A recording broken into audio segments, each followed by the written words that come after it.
Et quand je vous entendais dire rendez-nous ce que vous nous avez volé, moi je voudrais savoir la profondeur de cette pensée, ça veut dire quoi? Tout simplement parce que nos pères, et c'est mon cas, se sont battus contre le colonialisme et espéraient une autre société libre, indépendante. Et depuis 57 ans, ces gens-là ont pris le pouvoir et se sont enrichis sur le dos de leur peuple. Et quand j'entends prenez votre argent et partez, je dis non, ils se sont appropriés les richesses d'un pays.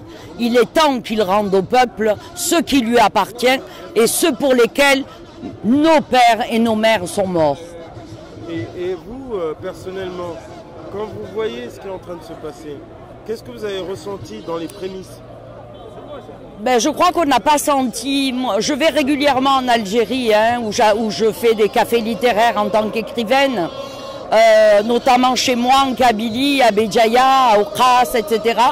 Et il y avait déjà un ras-le-bol et une liberté de parole et d'expression. Donc cette liberté et la peur a disparu.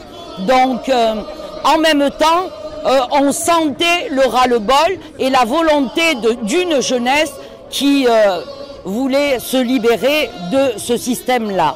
En tout cas, ce système mafieux, il y a longtemps que les jeunes avaient envie de s'en débarrasser. Oui. Et là, moi, ce qui me questionne, c'est...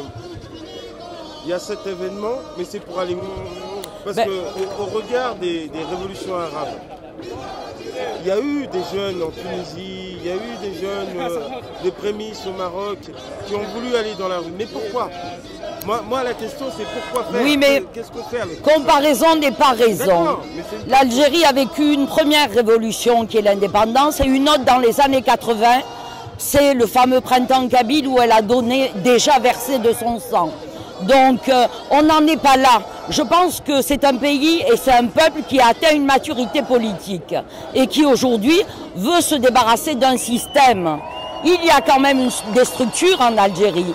Tout est prêt pour vivre autre chose. Donc l'Algérie n'est pas un pays tout simplement gouverné par une armée, c'est un pays qui a une organisation qui existe, avec un peuple qui fonctionne et qui a aussi une intelligence, une culture et une évolution qui s'est faite notamment durant les 20 années où on leur a fait peur en les menaçant de montées islamistes, etc.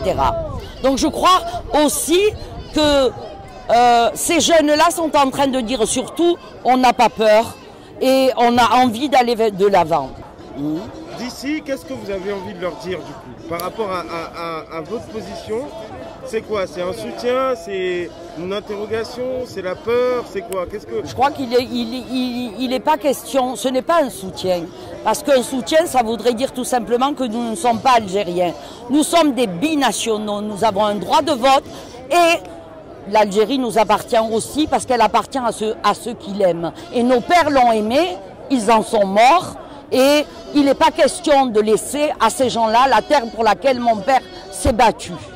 Et je crois que ces gens-là, qui sont pratiquement tous des binationaux, sont là pour une grande partie contraints et forcés à cause de la situation dans laquelle ils étaient. Et surtout, ces 20 dernières années où de nouveau des hommes et des femmes ont dû fuir ce pays pour les raisons que l'on sait, mais je crois que tout le monde se sent algérien. Et puis, vous savez, l'Algérie n'appartient pas simplement à la communauté musulmane, elle appartient à tous ces gens qui aiment ce pays et qui sont originaires de ce pays. Et c'est vrai que c'est un pays qui est beaucoup aimé. Merci beaucoup. Voilà. Merci.